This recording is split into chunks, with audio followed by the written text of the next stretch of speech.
La belleza, esa eterna aspiración de los hombres que estaba confinada a los cielos y en el Renacimiento baja a los grandes salones y las cámaras reales, y que en un acto de democratización se abre cual libro a todo el pueblo. Estamos hablando de la llegada del museo, el museo que pronto se convertirá en el libro que nos cuenta y el espejo que nos retrata.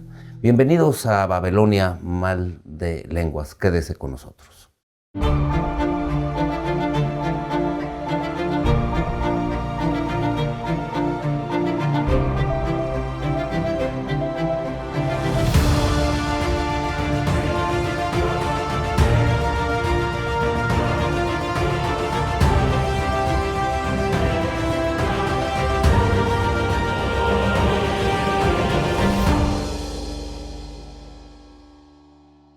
Muy buenas noches tengan todos ustedes, bienvenidos a un nuevo capítulo de Babelonia, que se transmite como todos los jueves por la señal que va más de radio y televisión de Aguascalientes.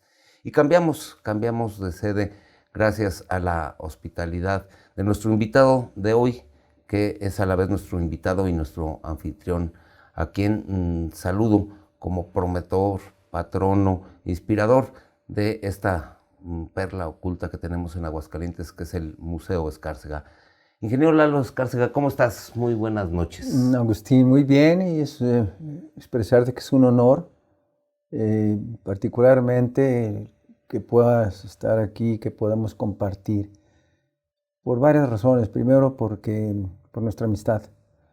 En segundo lugar, por las convicciones que nos unen, donde el arte tendremos que hacer lo que acabas de mencionar, bajarlo a los lugares donde se haga realmente más democrático. Donde se pueda ver, sacarlo de las colecciones privadas.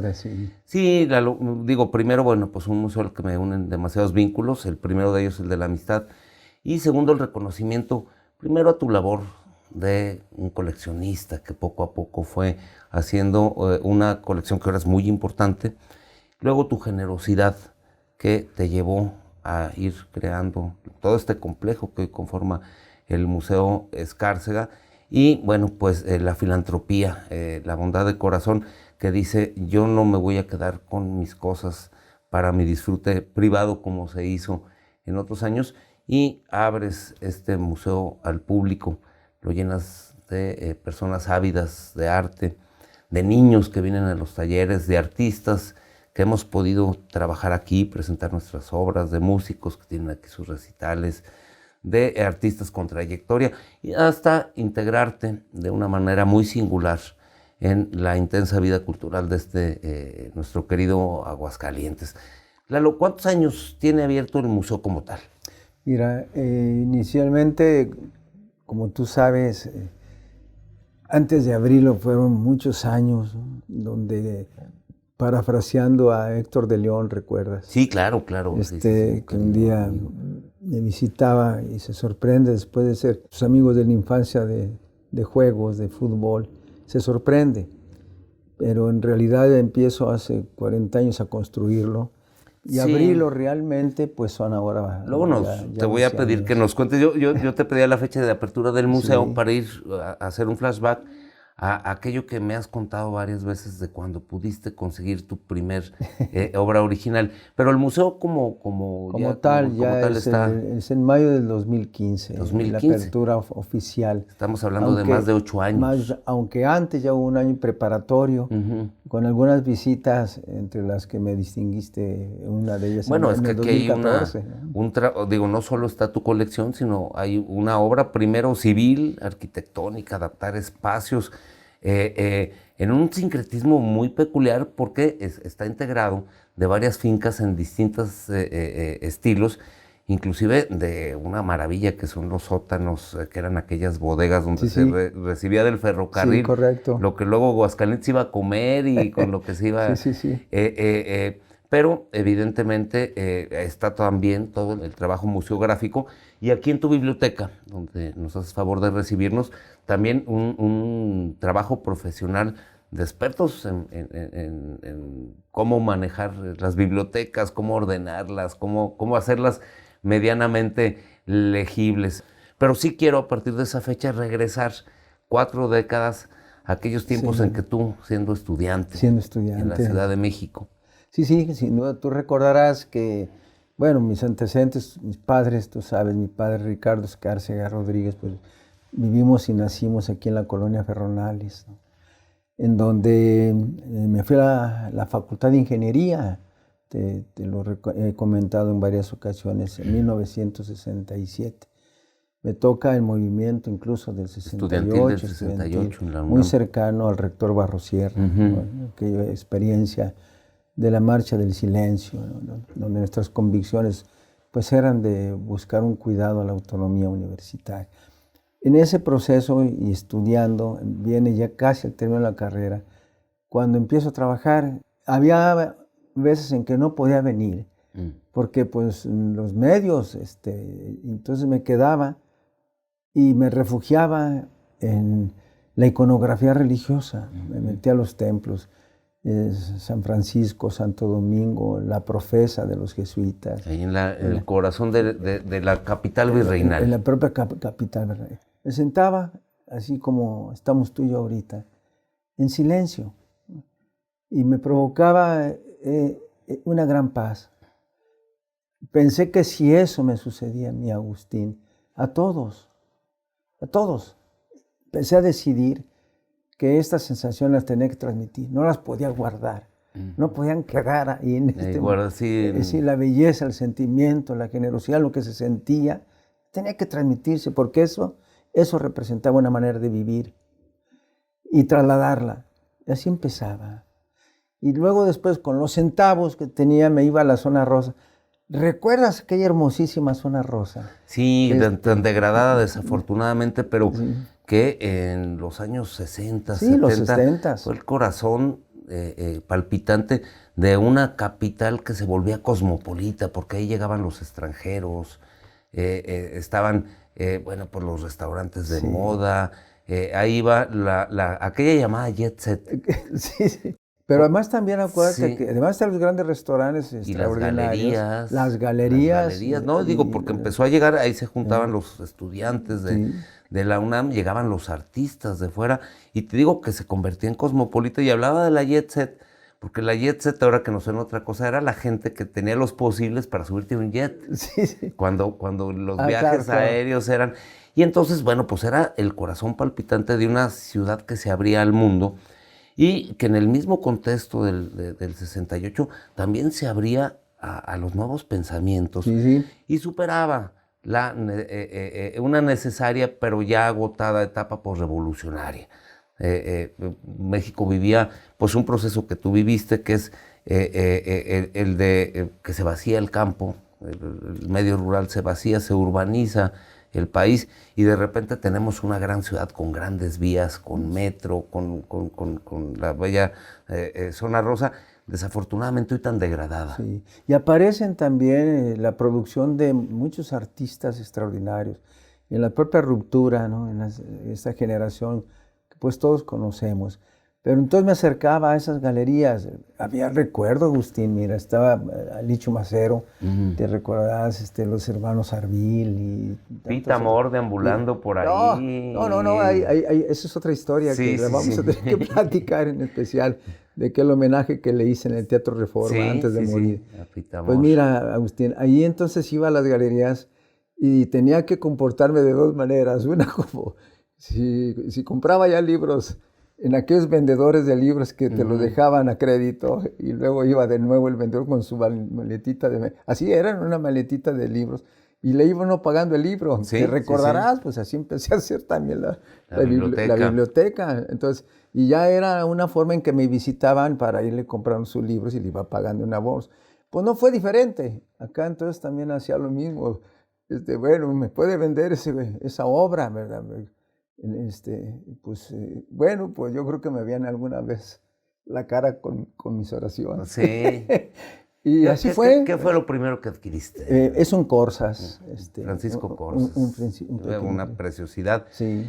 Esto me recuerda cuando llega Ernest Hemingway con Gertrude Stein y le dice, quiero comprar Picassos. Ajá. Dice, no, usted no puede comprar Picassos.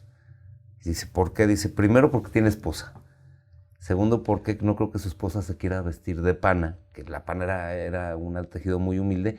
Y tercero, porque Picasso ya es famoso. Entonces busque usted al que va a ser el Picasso de algunos años. Ah, qué bien. Y bueno, ahora vamos a pensar en lo que puede valer un Francisco Corzas. Sí, bueno, entonces es que es un grabado. Sí, de hecho, el museo, gran parte es de grabado, porque además tiene también un marco de trabajo y de historia, que lo platicaremos más adelante, cuando ya pensaba mucho en la gráfica popular. También en donde el grabado es la expresión más extraordinaria para poder presentar esas realidades. Y así empezó, y después con otros chiquitos, y así me fui guardándolos en un cuartito de azotea. Ya ves cómo se acostumbra, ya vivían en su departamento y teníamos el cuartito donde se lavaba y se planchaba y demás. Bueno, yo lo usaba para guardar. Que las acabamos de ver, esas famosas azoteas de la Ciudad de México. Sí. En la película esta de Roma. Ah, claro. ¿Hace cuenta? Que nos recrea justamente esa época de los finales de los 70s, de los 70s. Y bueno, pues muchos estudiantes que iban de la provincia a la Ciudad de México. Entonces llegaban estos departamentitos y era como su único espacio, que era espacio abierto, porque van de ciudades horizontales como la nuestra, que lo sigue siendo todavía, a estas ciudades verticales, ¿no? Y empiezas a llegar tu colección. Tú te regresas a Aguascalientes después de egresar, porque entiendo que tienes un periodo importante en el servicio público. ¿Cómo no? Mira, como sabes, en el trabajo, en la parte industrial, como ingeniero, ya dependían de mí mucha gente, y en uno de ellos hubo un accidentado en la fábrica.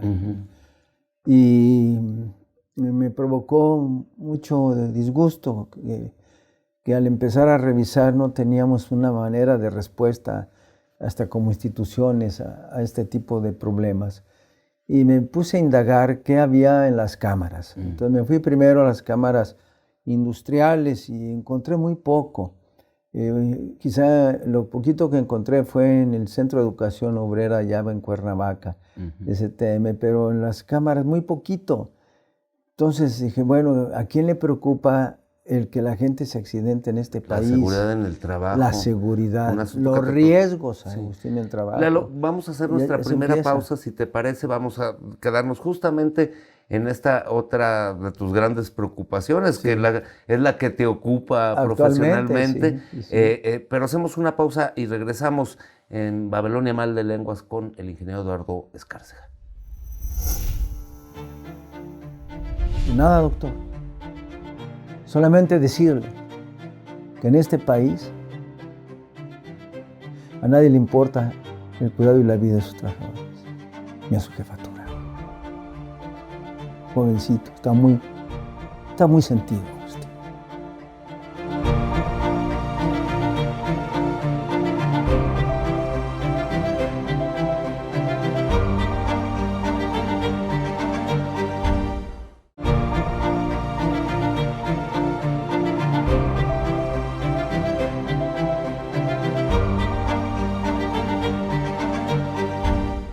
Catedrales de la opulencia, pinacotecas reales, colecciones ocultas en los muros de palacio, paisajes purpurados. El museo abrió sus puertas, hizo de sus galerías paseo de multitudes y se convirtió en un libro, en el libro de nuestra historia, un templo pagano de la memoria donde leemos bien atentos, bien descuidados, las viejas imágenes, los viejos objetos, los vestigios del ayer común, los paisajes de lo familiar y lo extraño, las escenas de lo que es bello y la de nuestras pesadillas, una historia de nuestros anhelos y nuestro recorrido emocional, un espacio común que es un libro que nos cuenta y un espejo donde nuestro rostro asoma. Gracias por continuar con nosotros en Babelonia Mal de Lenguas, en la señal que va más. Estamos en esta amena charla con nuestro invitado y anfitrión, el ingeniero y amigo, antes que ninguna cosa, Eduardo Escárcega, a quien me tomo la libertad de decirle, Lalo, con el afecto que le tengo. Y bueno, estábamos en tu preocupación muy temprana sobre la seguridad de los trabajadores, que bueno, pues es una de las grandes conquistas, porque la revolución industrial trajo, bueno, pues una serie de percances que invalidaban o privaban de la vida y el sustento a verdaderas familias, y el obrero era finalmente la parte desechable del proceso industrial. Y en épocas tan tempranas, digo, no tan lejanas como los 70s, es una preocupación por la omisión grave que en el aparato industrial mexicano que se estaba consolidando justamente en esos años, no tenía en cuenta la seguridad del trabajador. Como lo dices, y entonces en esa búsqueda, Agustín, tal cual lo expresas, de preocupar en dónde está la protección de alguien que pierde un brazo o pierde la vida, ¿no? Entonces, bueno, de pronto tengo en mis manos un documento donde se crea, en ese momento se crea, en ese tiempo, en el Seguro Social, la Jefatura de Medicina del Trabajo, con el doctor Roberto Curiel Cueto. Bueno, me sorprende y me ve, y lo voy a buscar a ese hermoso edificio en Cuauhtémoc que luego con el temblor se cayó. Se cayó, sí. Que recordar. Bueno, lo fui a buscar, Agustín. Como anécdota, los sábados iba con mi único trajecito que tenía, y no me recibió. Bueno, pues entonces lo volví a buscar y tampoco me recibió. Pero lo volví a buscar. Y entonces yo creo que ya por enfado de tanto estar ahí salió con su pipa, impecable. Me recuerdo con su imagen como si ahorita estuviera con el doctor. ¿Qué quiere, patroncito? En una reacción así como diciendo, bueno, ¿y usted ya qué tanto? Y nada, doctor. Solamente decirle que en este país a nadie le importa el cuidado y la vida de sus trabajadores, ni a su jefatura. Jovencito, está muy sentido, Agustín. Y entonces baja su pipa y me ve en los ojos, ¿no? A ver, véngase el próximo sábado. Eso ahora sí platicamos. Y platicamos. Así lo hice. Pedía la inspiración más que nada del Espíritu Santo para ver qué era lo que iba a decir. Cuando llegué era una mesa grande con un pizarrón de gis verde y estaban sentados muchos doctores. Después supe quiénes eran. El doctor Vallechenique, etcétera, tantas eminencias. ¿Y qué quieren? A ver, explique. Y empecé en el pizarrón. Yo veo el problema de esta perspectiva, en la parte individual así, en la parte como actividad económica así, en la parte como complejo y como manejo de un proyecto industrial así. Y empecé y de pronto me detuvo. ¿Dónde está usted trabajando? Le contesté, en Worthington de México. Era como un 12 o 13 de agosto, como estas fechas. Yo lo quiero aquí conmigo para el día 1 de septiembre. Así. Sin cuánto va a ganar, ni cuánto va a hacer, ni cuánto nada, si véngase usted aquí conmigo. Y así empezó una historia, en donde empezamos a ver cómo podíamos empezar a contratar primero personal nuestro para capacitarnos y en todos los temas de poder llevar los programas y aprender de qué era la seguridad industrial y qué era la higiene industrial, revisar los laboratorios y muchas cosas, y así empieza a moverse. ¿Qué año estamos hablando? Estoy hablando del año 72, 73. Hace cosas de medio siglo. Y empezamos a trabajar en formar los equipos y a meter también apoyo a las residencias en aquel tiempo de las iniciales de medicina del trabajo, que eran 2 años de especialidad de R1, R2 y 2 años para sacar médicos ya capaces de poder tener la facultad de extender todas las incapacidades. Son los únicos en el país que pueden extender incapacidades. Nadie más. Bueno, esa experiencia la voy viviendo.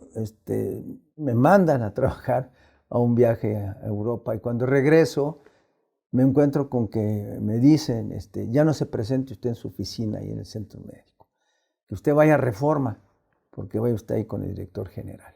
Y me subí a su coche y nos fuimos por Reforma. No había celulares, no había nada. Y entonces imagínate un hombre de más de 2 metros, con un, como yo, enclenque, de apenas. Y me empezó a hablar.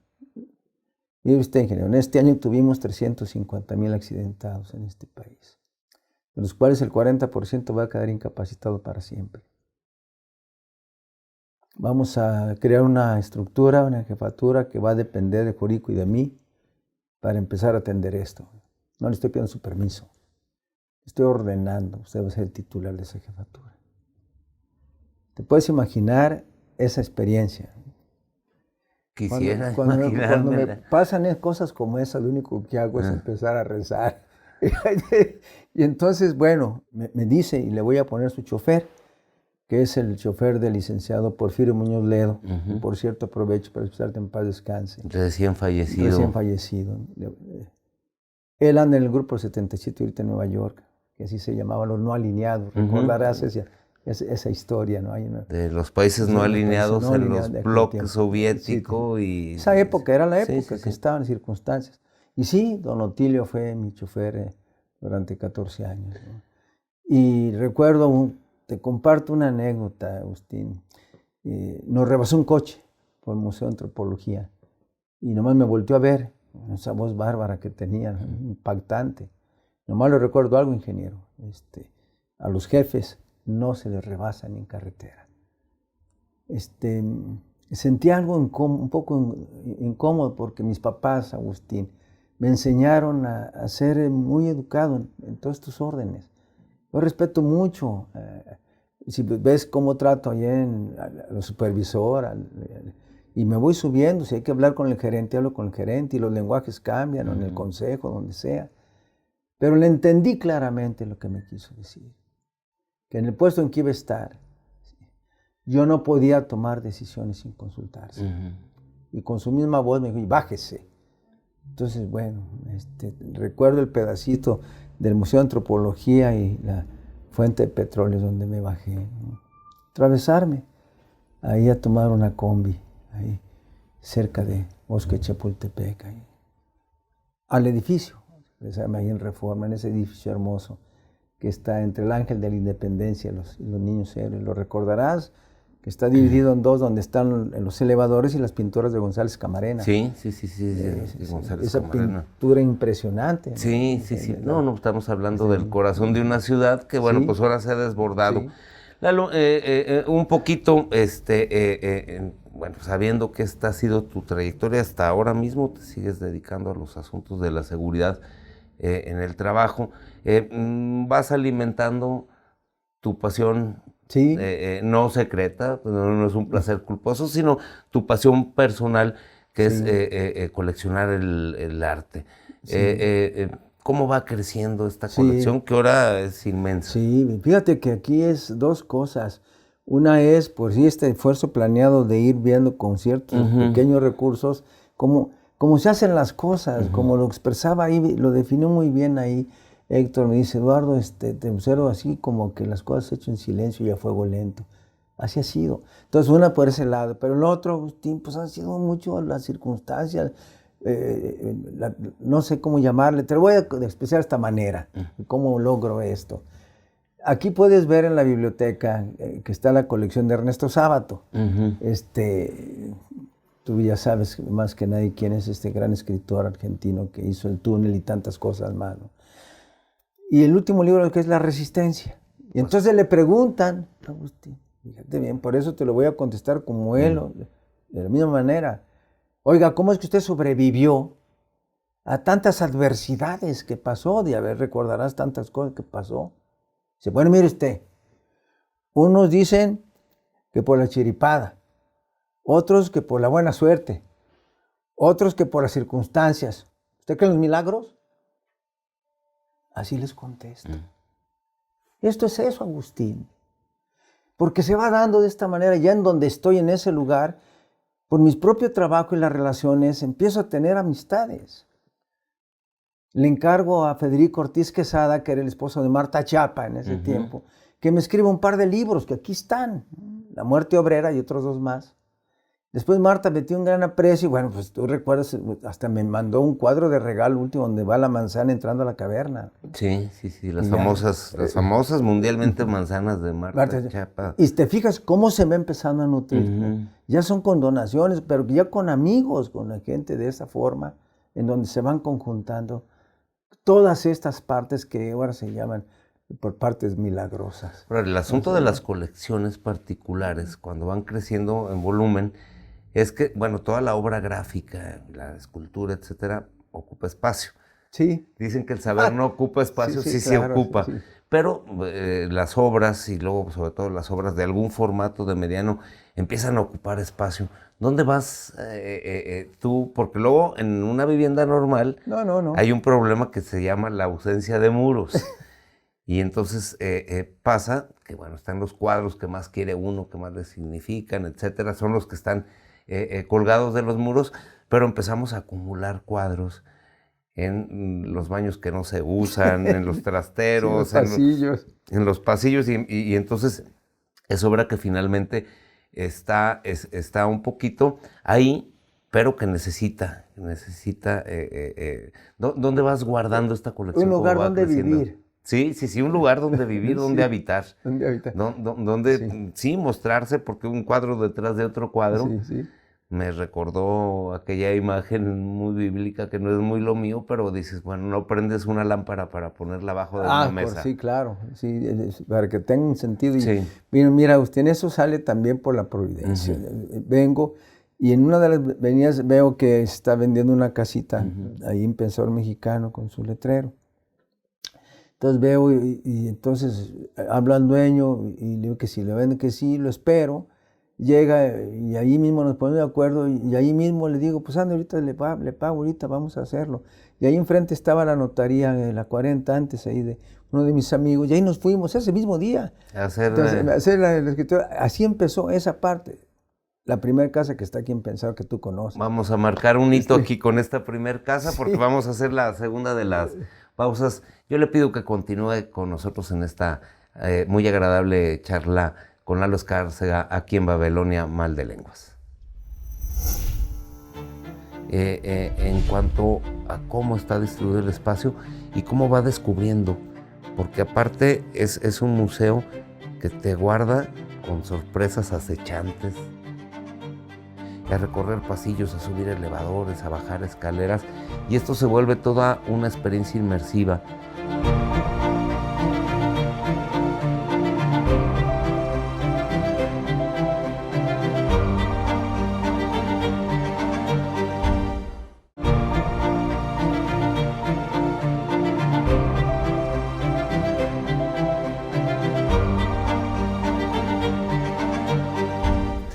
Continuamos aquí en Babilonia Mal de Lenguas platicando, les repito, con nuestro anfitrión y nuestro invitado, el ingeniero Eduardo Escárcega. Oye, entonces, bueno, te haces de la casa del Pensador Mexicano.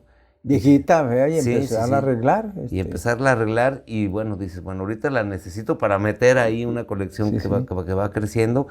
Y cuando llega el momento en que dices, bueno, de aquí puede surgir, puede ser el germen de un museo. Sí, en ese momento, sí, como dices, había que tener como las moradas de Santa Teresa. Había que tener más moradas para poder meter la obra. Y la providencia existe. De pronto, ahí mismo en el patio, volteo y veo un muro impresionante, pero enorme. Y, oye, ¿este quién es? Y entonces empecé a investigar y encuentro a los dueños. Y platico con ellos y salen muy amigos de mi padre. Y resulta que se empezó a dar les platiqué para qué quería, por qué quería las cosas. Pero les dije que pues yo no era un coleccionista, que tenía dinero, entonces usted no se preocupe, vamos a hacer aquí el número de escrituras que sea suficiente. Y entonces usted nos paga una aquí en 5 años y la otra nos la paga en otros años. Y hicimos un plan que lo llevamos al notario, donde fraccionamos todas las partes, de toda esa infraestructura que había. En la que había que trabajar, Agustín, en arreglarla. Los sótanos estaban llenos de todo, sin luz, sin ventilación, sin muros, sin nada. Había que estructurarlos, había que trabajar. Ahí viene el silencio.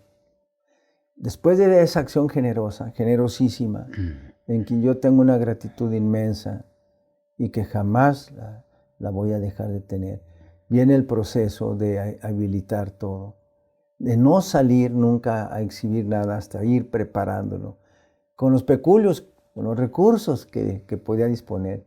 Y así empecé, Agustín. Entonces empezamos a hacer Y es muros. que quienes conocemos el museo, bueno, sabemos las maravillas que hay aquí adentro, pero es sorprendente, porque la cara visible es, bueno, pues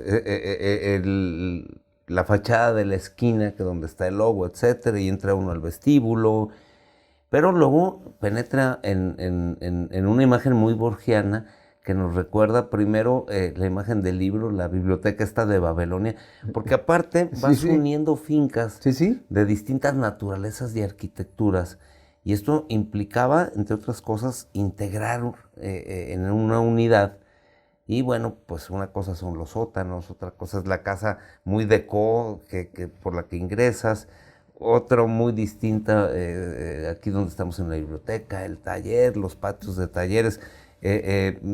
Creo que quien no conoce el museo deberá estar muy al pendiente para la próxima reapertura, porque aparte la misma disposición y la misma integración de un todo, que en lo que convertiste todas estas fincas, es ya de por sí peculiar, y luego por no hablar de los tesoros que tienes aquí albergados. Sí, se va dando gradualmente, Agustín, con muchos años. Y como dices, pensando en cómo conectar, donde tuve que abrir la ventilación, porque tú sabes cómo se conserva en un sótano una obra. Sí, la obra de arte que necesita condiciones de humedad, de iluminación, muy peculiares. O sea, no una bodega que se usaba para perecederos o para guardar jabones amarillos. Sí, claro. No puede ser. Con una rampa maravillosa en la parte allá atrás donde se bajaban las mercancías para poder pero había que conectar como un circuito de ventilación. Había que ver cómo se controlaba el aire, si se abrían como un circuito. Entonces había que pensar de tal manera. Y luego la iluminación. Había que checar qué carga íbamos a llevar y los permisos. Bueno, aquí hay una ventaja, porque bueno, el ingenio humano se hace ciencia en las ingenierías. Sin duda, sí. Entonces, afortunadamente, aunque después hubo el concurso de técnicos en iluminación, de arquitectos, etcétera, pues ya partíamos de que era una cosa que estaba surgiendo en la cabeza de un ingeniero. Sí. Y había que resolver el tema de la falla, porque tú recordarás que aquí pasa, por una parte pasa la falla llamada Purísima. Entonces tuve que revisar aquí con mi hermano Ricardo, que es ingeniero civil, estructuralista, entonces cómo íbamos a meter ahí algunos muros y cómo íbamos a poder meter ahí la parte de la cimentación y los anclajes, y quedó maravilloso. Y tuvimos que hacer muros nuevos, pero los tuvimos que hacer de tal manera que ahorita queda impecable la seguridad y el resguardo de la construcción. Y bueno, pensando en la gente de aquí de Aguascalientes que no conoce el museo y la que nos ve en otros lugares, en que estos sótanos eran finalmente unas bodegas que tienen unas rampas de acceso a lo más cerca que se podía estar aquí en 28 de agosto del ferrocarril, donde llegaba la mercadería para una sociedad que no tenía más que unas carreteritas muy pequeñas. No había centrales de abastos. No había transporte aéreo, no había, no vamos a decir que no había Amazon porque no eso.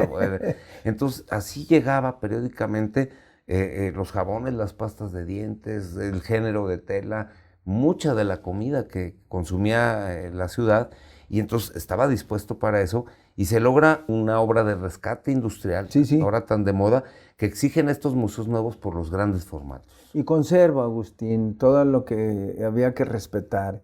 Sí, están los testigos ahí. Y la estructura y las fachadas y el arte, ya ves que había una parte de art deco, los pedacitos y todo por respeto, incluso a la parte urbana. Bueno, el acceso principal es espectacular porque estamos aparte en una zona que yo siempre he sostenido que Aguascalientes ha sido víctima de la falsificación colonial. El pasado colonial en la arquitectura es pobre y se limita a algunos templos, a 2 o 3 edificios, y lo que tenemos es ese gran testimonio de nuestro deco que todavía se da en esta zona, en la Alameda, en Vázquez del Mercado, y que lo pasamos todo el modernismo y no nos damos cuenta. Y hay que voltear con atención porque son, yo creo que el verdadero rostro de nuestro corazón citadino. Y bueno, tu acceso es un ejemplo muy significativo de eso. Sí, y luego ir buscando cómo acomodar ya esa obra que estaba allá en esos lugares, en esos espacios, que fueran teniendo un lenguaje. Ya después de arreglar como más o menos nos lo entendíamos con las guías de otros museos y con consultas a gente realmente experta y gente conocedora, entonces bueno, fuimos armando, pero ahora cómo y qué poner, ¿no? Y sí, si te cómo fijas, administrar los espacios. Y tiene una cierta lógica esta parte. Entonces cuando entras, pues hay una recepción, un vestíbulo decoroso donde puedes sentir hasta libertad cuando se entra. Sí, y luego una sala donde ya se muestra parte de... Hemos estado en presentaciones, ahí en conciertos. Y ahí viene la parte de sacar el provecho para la presentación. En las subastas. Sí, y con la convivencia, la tertulia. Sí, ¿no? Pero llegar en esa sala, donde, bueno, pues has hecho homenajes a artistas con trayectoria, sí, pero muy particularmente hace unos 8 años, tal vez la última presentación editorial que se realizó en el museo previo a la pandemia, que fue la del último de los libros, sí, de un amigo mutuo, sí, recordado Alejandro Sandoval, sí, a quien este programa inclusive dedicó ya un capítulo entero en su memoria. Y fue una noche muy singular porque éramos amigos, escritores.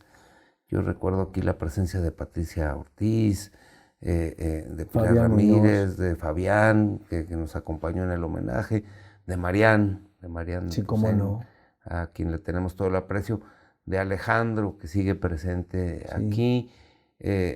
Estuvo Jaime Arteaga, estuvo, si no mal recuerdo, Armando Alonso, sí, claro, Víctor sí, González, sí, y Gaby Tsigeri, que nos va a acompañar en esta temporada, claro, de Babelonia. Sí. Y luego una postertulita en la que ya no nos acompañaste, porque eres gente bien portada. No, nos fuimos aquí muy cerca a tomarnos un par de mezcalitos.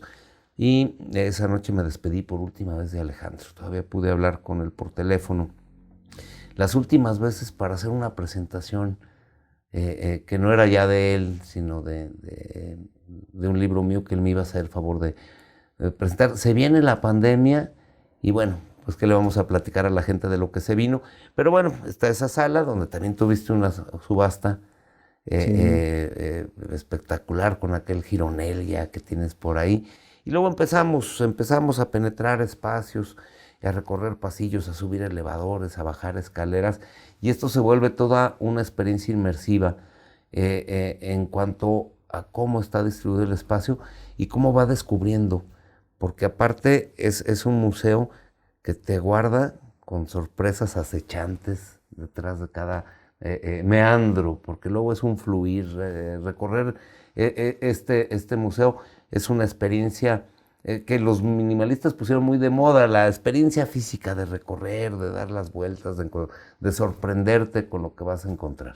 Sí, para esa parte quisiera detenerme tantito en el tema pendiente, del que estábamos en pláticas y en encuentro ahí con nuestro amigo, en paz descanse, Alejandro Sandoval. ¿Qué es tu libro? Bueno, pero pues, mi libro es que quiero comentarlo. Estábamos ahí para que ya estuviese con nosotros, y poner la fecha, y con esta experiencia quisiera que sea siempre un motor que esté presente. Para que lo podamos en su momento cuando... Pues ya, digo, sin querer salir a relucir, que no era ni mucho más mi intención, pero es parte de lo que hacíamos. Sí, y es parte de y yo ya me puedo poner yo a hablar de mis grabados aquí, un museo con el que estoy también, por muchos sentidos, aparte de la amistad que nos une, lo maravilloso que es el museo, muy compenetrado. Si te parece, hacemos nuestra pausa y regresamos y seguimos platicando. A ver si sirve de que puedo cambiar de tema. Recorrido. Sí, gracias, Agustín. Que más gente sepa aquí y en otros lugares que el Museo Escárcega está aquí palpitando. Y que es de la sociedad. Que ese es el propósito, para formar comunidad. Y que en este proceso de que se venga y se vea la belleza, ayude a hacer mejor el tejido humano que actualmente tanto necesitamos.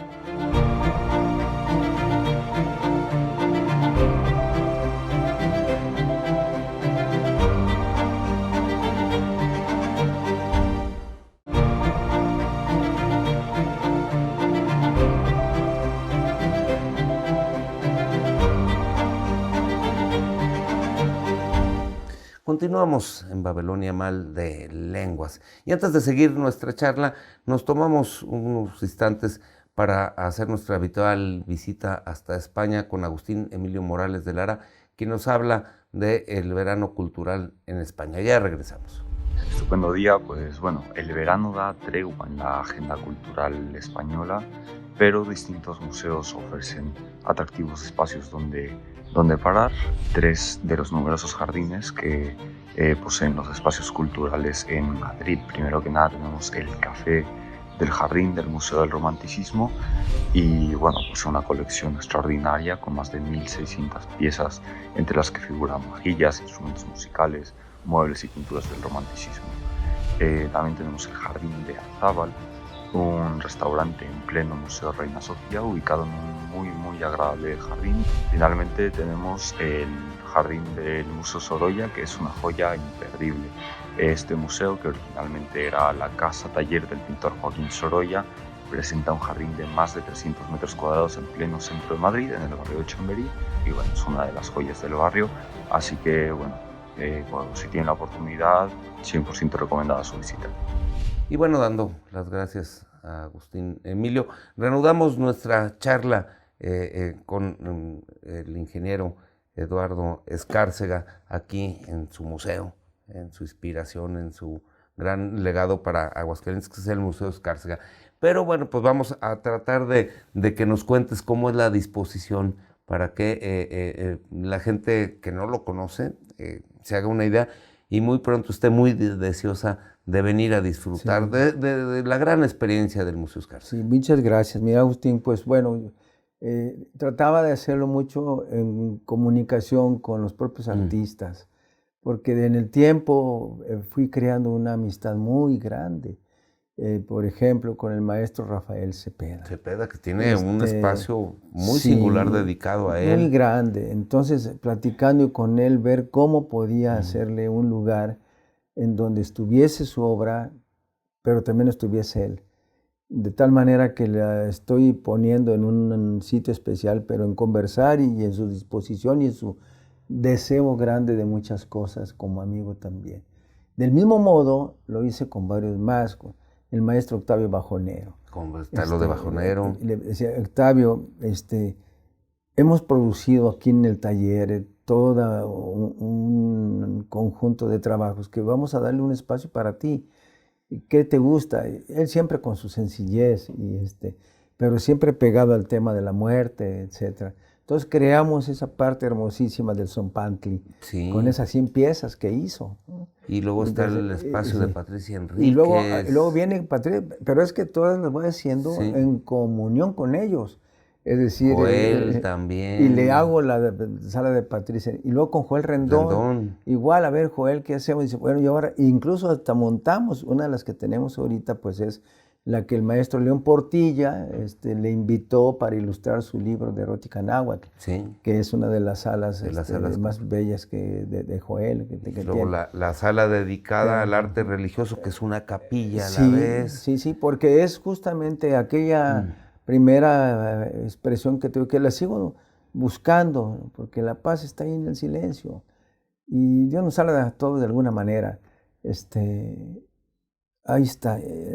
En el silencio está, y hago eso. Pero luego también tengo el contacto tan grato y tan amigable de la maestra Beatriz Zamora. También está lo de la maestra. Y entonces Beatriz Zamora, pues diseñamos también cómo poder... los artistas hidrocálidos también. Y luego en todo el periodo, desde que llegué, dije, todos van a estar. Y entonces a mi forma y a la manera, hablando con cada uno, y de tal manera que se fueron poniendo todos. Víctor te podrá platicar de esto, porque lo invité para que me hiciera favor de inaugurar. Y hay un texto de presentación. Exacto. Y ahorita veo a Yorchil, a Carlos Castañeda, a Juan Castañeda, a Moisés, a Andrés Vázquez, y bueno, pues a tanto y a todos. El Bagarma y te vas a poner. Bueno, y hay un hidrocálido que quiero mucho, hoy creo que lo ves. De pronto me dice, Eduardo, yo no soy de Aguascalientes, pero lo amo. Román Revuelta. Román Revuelta. Un cuadro Y impresionante. trae un cuadro bellísimo Sí. que está ahí, ocupa un lugar. Con esas atmósferas tan inquietantes que sabe hacer el buen Román. Y las mujeres, cuando entran las mujeres, Joy Laville.